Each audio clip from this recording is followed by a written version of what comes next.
Assalamualaikum warahmatullahi wabarakatuh.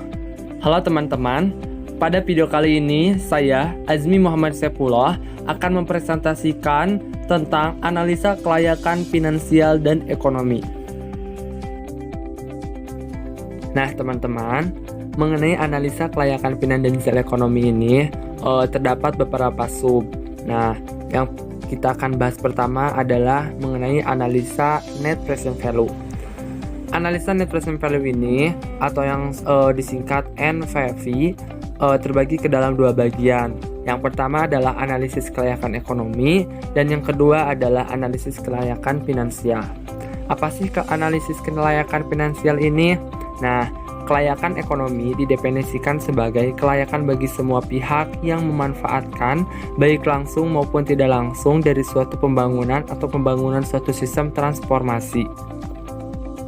Sedangkan analisis kelayakan finansial menurut Abu Bakar Iskandar pada tahun 1997 menjelaskan mengenai finansial dari suatu proyek sistem transportasi transit massal, di mana olehnya dijabarkan bahwa biaya dari proyek ini terdiri dari atas construction cost atau biaya pembangunan, land and replacement cost biaya tanah dan ganti rugi, serta biaya operasi dan maintenance. Sedangkan pembagian atau pengembalian dari proyek ini diharapkan diperoleh dari pendapatan langsung yang dalam hal ini berasal dari pendapatan farebox atau tiket. Pada analisis kelayakan finansial ini dikembangkan skenario pemeriksaan kelayakan sesuai dengan rencana pengembangan skenario yang telah ditentukan sebelumnya. Next, selanjutnya, dalam analisis yang dilakukan pada penelitian ini akan digunakan beberapa nilai yang biasa digunakan sebagai parameter dalam menentukan kriteria penerimaan alat analisis penyusunan rencana terpadu wilayah dan kawasan 23 terhadap suatu investasi sehingga dapat diketahui layak atau tidak layaknya suatu proyek.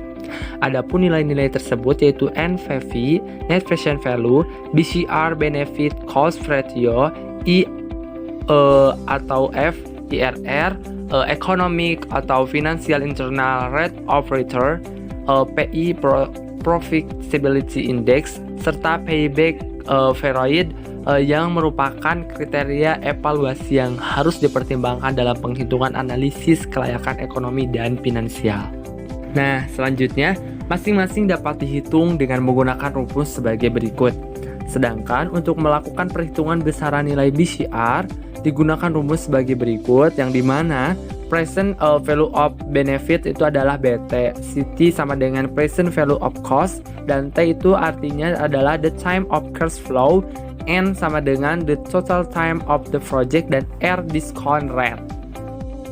Nah, selanjutnya yaitu analisis benefit cost ratio atau BCR. Analisis benefit cost ratio atau BCR merupakan suatu analisis yang diperlukan untuk melihat sejauh mana sih perbandingan antara nilai manfaat terhadap nilai biaya dilihat pada kondisi nilai sekarang atau present value. Perhitungan analisis BCR didasarkan pada tingkat suku bunga. Jika nilai BCR pada suku bunga berlaku lebih dari 1, proyek dikatakan layak secara ekonomi dan dapat dikatakan layak untuk dibangun. Ukuran penilaian suatu yang kelayakan proyek dengan metode ini adalah 1. Jika BCR lebih besar dari 1, proyek dapat dikatakan layak dikerjakan. Sedangkan sebaliknya, jika nilai BCR itu lebih kecil dari 1, maka proyek tersebut tidak layak untuk dikerjakan. Secara umum, rumus perhitungan BCR itu sebagai berikut, yang dimana BCR sama dengan VV dari manfaat atau VV dari biaya. Dan selanjutnya yaitu analisis internal rate of return atau IRR. Metode internal rate of return pada dasarnya merupakan metode untuk menghitung tingkat bunga yang dapat menyamakan antara present value dari semua aliran kas masuk dengan aliran kas keluar dari suatu investasi proyek. Maka pada prinsipnya metode ini digunakan untuk menghitung besarnya rate of return yang sebenarnya.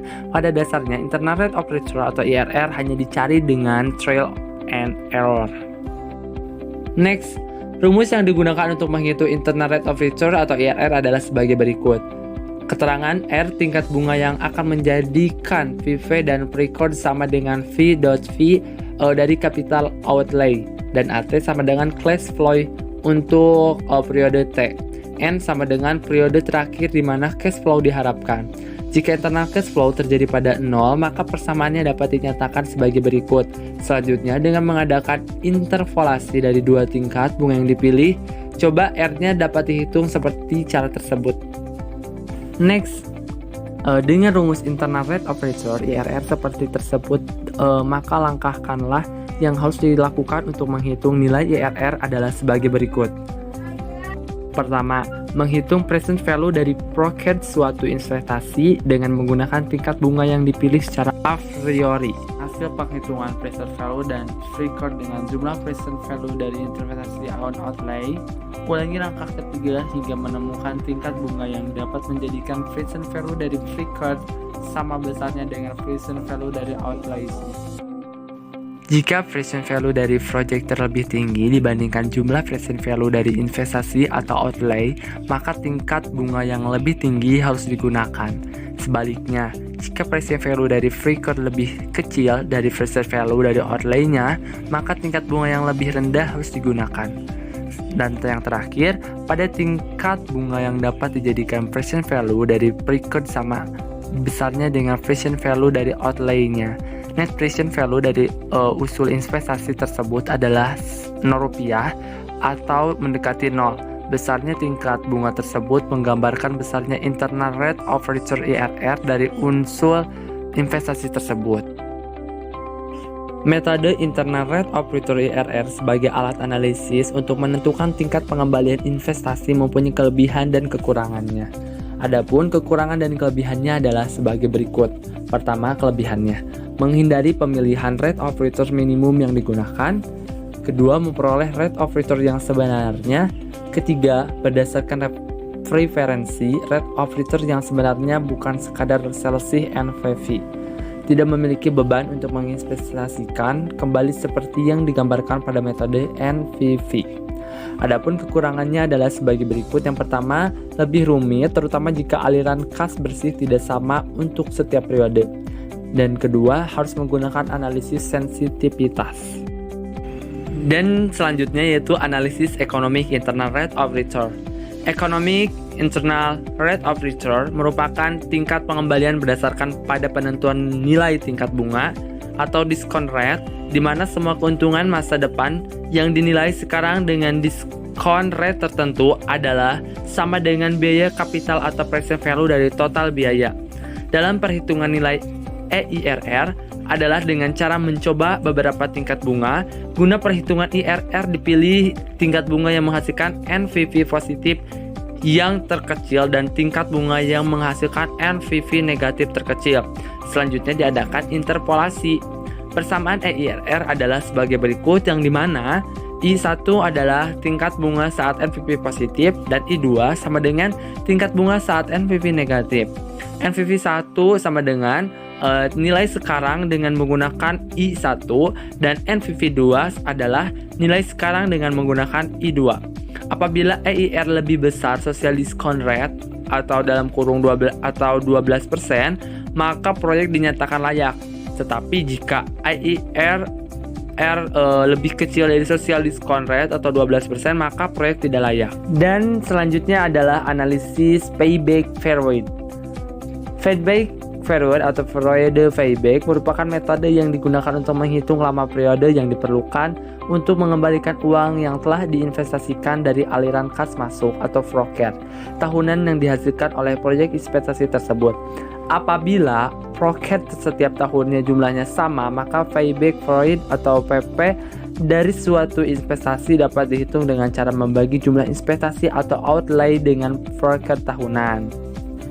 Next, kelebihan dan kekurangannya. Nah, kelebihannya adalah yang pertama, mudah dihitung, tidak memerlukan data yang banyak.